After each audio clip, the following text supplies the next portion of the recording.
Today we're putting an engine on this 67 Camaro. And it's not just any kind of engine. We're saying goodbye to the old carburetor engine and putting a modern fuel injector machine.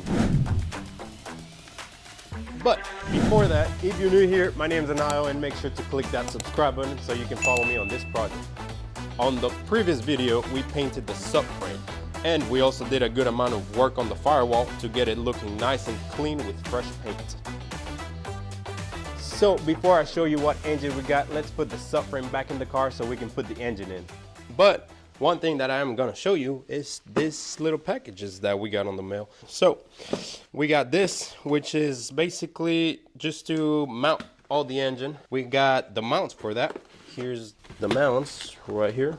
Some of you probably already know just by showing you the mount what type of engine I'm gonna put on. And here we have the polyurethane mounts that go to the engine perch. So we got the original engine perches that go right here, mounted like that, and the engine goes on top of it. And this sticks right here. You'll see as I put everything together how everything goes and attaches to the engine. So right now, just wanted to show you this, as well as for the big box. Let's see what we got here. There we go. It's the oil pan and the pickup. With the type of engine I'm putting on this car, I needed a different oil pan because the engine I got doesn't really have good clearance with the subframe. It hits that part. So that's what the engine oil is for. And you got all the little components, extras that come with it. Of course, you need a new pickup because you have different heights on it and all the gear. So we're gonna put back the subframe into the car. Okay guys, so here's the story. A few months ago I bought this 1967 Camaro and I just decided to film the whole process on how to build this thing. I've never done a project this big, so all this is pretty new to me, but we're just learning as we go. And the interesting thing about this car, I got this car through a good friend of mine. He knew somebody that was selling their project car that they never were able to finish it. So at first I wasn't even looking for a car, let alone a full-on project like this, but when I heard the price, let's just say I would have regret saying no to that. So you might be wondering, how much are we talking about? And I'll just drop that price a little later down the video, but as for now, just check out what that decision got me. A whole project car, a new YouTube series, and you guys following along. So let's get into it.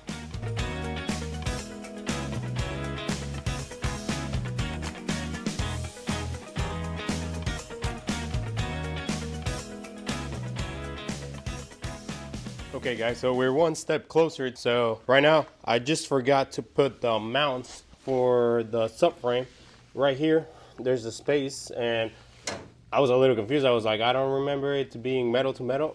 And that's correct. It's because I was forgetting the mounts. Here we go. So this is the one that goes on top right here. I still gotta lower the jack a little bit. That way I can fit this one through here. But this one goes in there.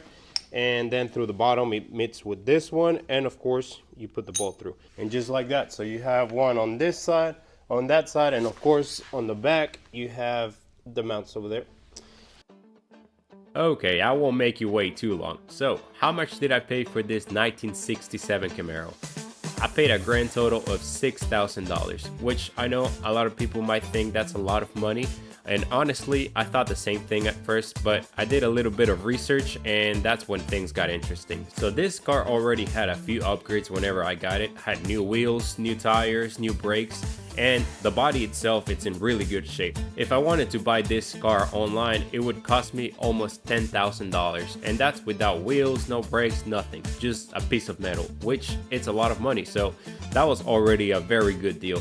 And that's not all. Whenever I'm fully done with this restoration, this car could be worth anywhere between $30,000 to $70,000. So what do you guys think? Was this a really good purchase or is it a money pit?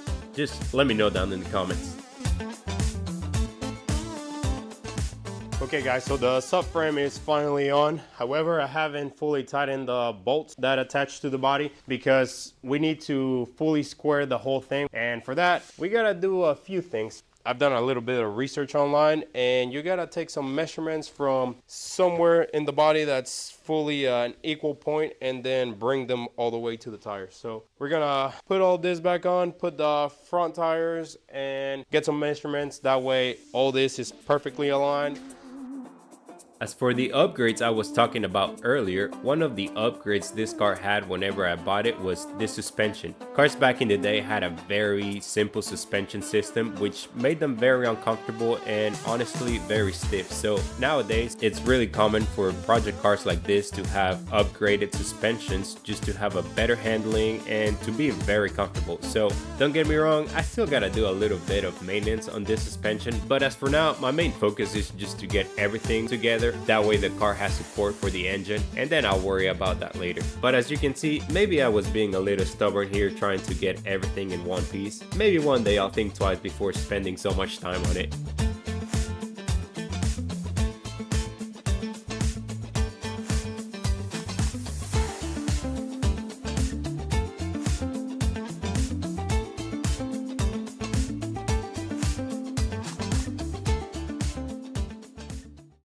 Alright guys, so I just got done putting on the front suspension, and not gonna lie, this took a lot longer than I wanted, but the important thing is that we got it done. So the next step now is to put on the front wheels. That way we can lower the whole thing and then just square everything up. That way we don't have wheels facing that way or the other way. We want it to be fully square. So that's a really crucial step. So we're gonna go ahead and do that right now. That way, once that's done, we can just throw in the engine, which is the really exciting part. So let's go ahead and just throw in the wheels, square it up, and let's go from there.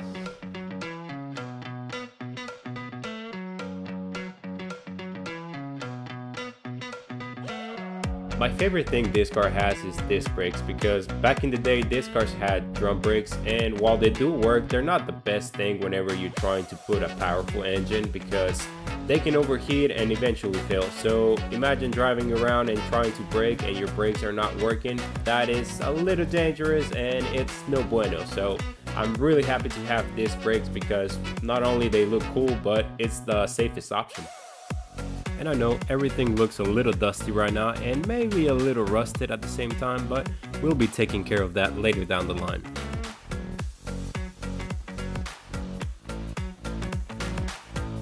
Okay, wheels are on now, but they're moving independently because we're missing the steering system. So I have the old one right here. The tie rods, the inner and outers were not looking that great, so I went ahead and bought new ones for it, which I have them right here. It's pretty easy. We just gotta take the old ones out of the sleeves and put these new ones in. And we also have the power steering pump, which this one's doing just fine. We just gotta give it a good clean and we're good to go.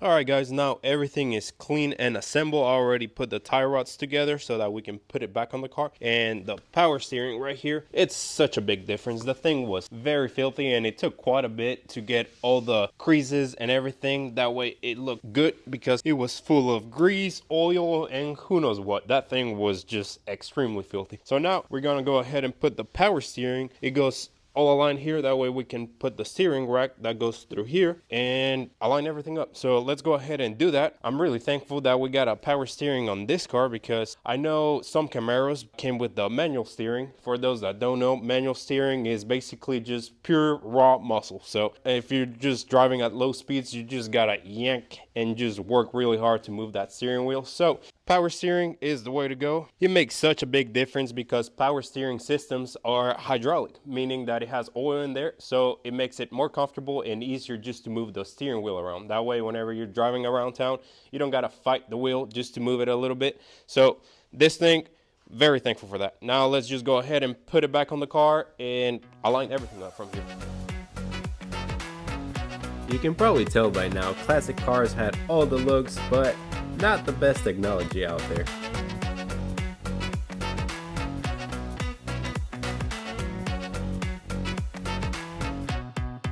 And now we're ready to put in the steering assembly. First, we put this side, which is the idler arm, and it just holds it in by 2 bolts.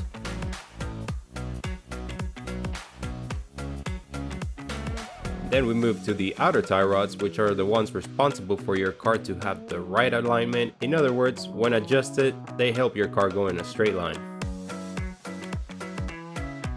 Then we tighten the pitman arm, which connects to the power steering box, allowing everything to turn whenever you turn the steering wheel. And lastly, we put these locking pins in place to prevent it from coming loose while driving. We want to be safe out there.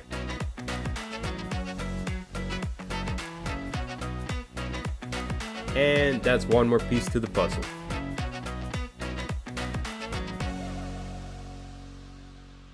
Okay guys, so I have really good news. Remember I was saying that we have to square the whole thing up by taking some measurements from the back? You actually don't have to do that. It's way easier than that. There's little holes right here on the subframe. This one right here, and then the other one that meets. That's the alignment hole. So you just grab a little socket that fits through both of them, and you fit it through the first one and make sure that it goes through the second one. So right now it doesn't. We need to adjust it a little bit, but it's way easier than the process I was gonna do earlier. So let's go ahead and do that real quick, and now I can show you all the engine after that.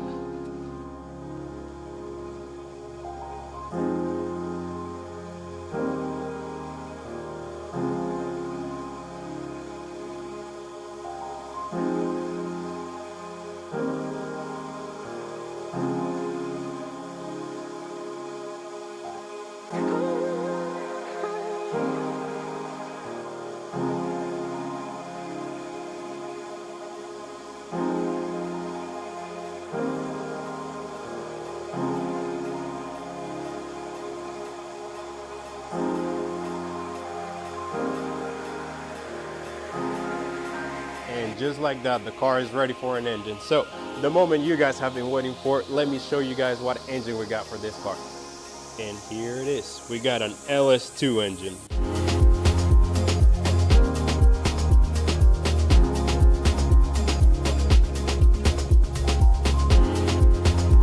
For those that don't know what an LS2 engine is, an LS2 engine is a V8 with 6 liters and 400 horsepower. In other words, it's a big boy. So I'm pretty excited about this one. I got it with an automatic transmission. I know a lot of car guys are gonna be like, why did you not get a manual? But I just wanted to cruise around town, make it comfortable and nice. So yeah, I think 400 horsepower, that's plenty, and we're gonna have fun on this puppy. So let's put the mounting plate in here, as well as the oil pan that I was talking about earlier. That way we can go ahead and put it in the car, the most exciting part. So let's go ahead and do that.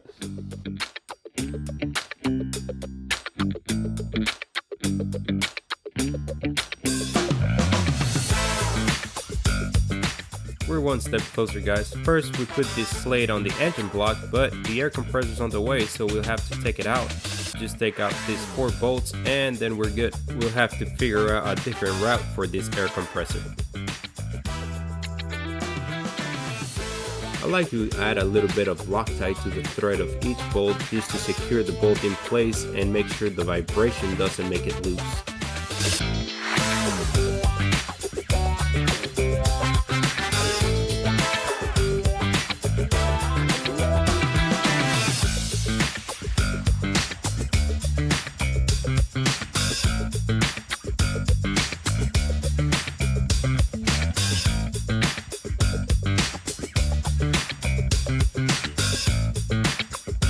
And now that everything is mounted on the engine, you torque everything down to 30 foot-pounds.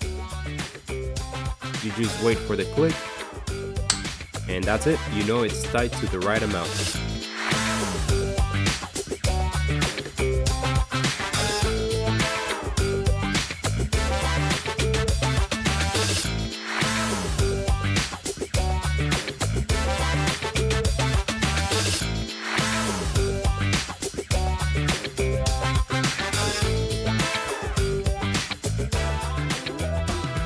Alright guys, the engine perches are nice and tight, ready for the engine. Whenever we drop the engine, this will meet with the engine perch, and then we just drop a bolt across it on each side. That way it holds it nice and tight for the long run. So I also want to wait on putting the new oil pan, so I'm gonna leave that one in for right now, because there's some people that say there's enough clearance with the cross member and some people that say no. So I'm gonna see whenever we drop it in if it'll clear this out. If it doesn't, we'll just go ahead and change it. But I first want to test it before going through that hassle of taking it off. So let's do it.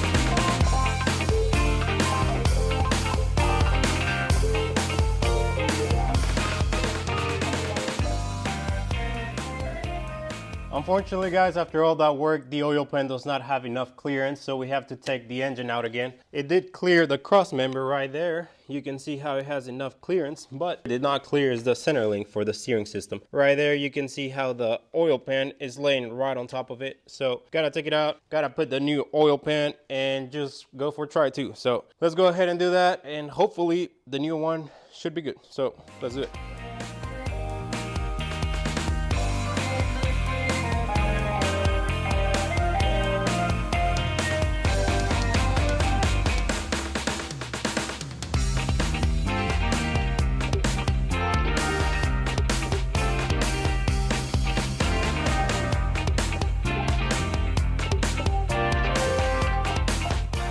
Not only we have to remove the old oil pan, but we also have to remove the old pickup tube. That way we can put the one that came with the new oil pan.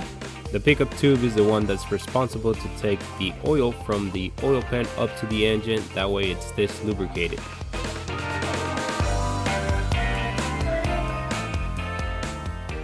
Here's the two oil pans so you guys can see the difference. That's the old one, the new one. As you can see, the belly of this one is way longer. That's why the steering link, we had it hitting right here. So right here, you see it's a little bit more narrow. So we'll have enough space in here for the center link to just go through that. This one's also a little taller than that one, which is perfectly fine. That way we have the same amount of volume of oil. That way the engine has the right amount and it's always healthy. So let's go ahead and put the new one on the engine. Alright guys, so I did not record a single bit of it, but I've been here for the past few hours. So that pan, yes, it makes it fit over there, but since this is so much more slick and flat, that caused a good amount of problems with one, the pickup tube, it would hit a little bit, and then this plate would hit a lot. So I had to trim down, as you can see, it was about 3 inches that I cut down. And on this side, a little bit of that tray as well, right here. I had to trim it all down. So now it should fit, but I was taking it off, putting it on, just back and forth until it finally went in. So hopefully that goes. So let's just try it out and fingers crossed it works. Okay, so it's actually been about a day since the last clip. This took way longer than I expected, so I just needed to go in and relax because I was pretty tired of this. It was very silly things. It was very little problems, but since you're new and you don't know how to do certain things, it takes way longer than expected. But you know, it was one of those projects that you say it's gonna be a 20-minute thing and it turns into a full day of work. So that was that. So now that it's in, it looks really nice, it looks really clean. So let's go ahead and drop it in.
Alright guys, we're almost done. We just gotta torque down these 2 bolts to spec and then we should be good. So let's go ahead and do that.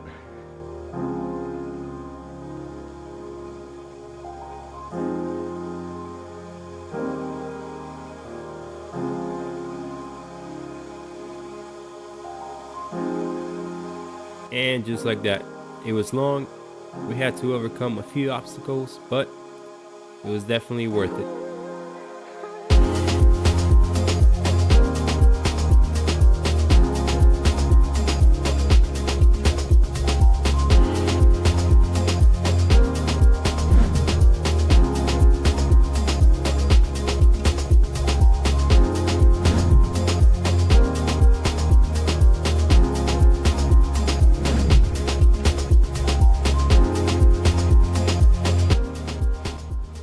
right guys, engine and transmission, it's finally done. I'm really happy with how this is turning out. It actually now looks like a car and not just a piece of metal in the middle of the garage. It's looking really cool. I hope you guys like the type of engine I chose for this car. Right now it looks kind of small because everything's so open, but once we put the fenders and the bumper, this thing's just gonna pop at you once you open the hood. So I'm actually more excited, probably you guys as well, to hear this thing start for the first time. So that will probably come in a future video. Hopefully that's as soon as possible. So just stay tuned. And yeah, I hope you guys learn a few things about cars. I hope you guys enjoy this video and hopefully it motivate you to start a new project of your own. Who knows? So hope this got a smile out of you. Thank you so much for the love and the support on the last video. If you like this one, like, subscribe, turn your post notifications on. If you haven't watched my previous video, go ahead and do that. And yeah, thank you so much for your time. Peace out.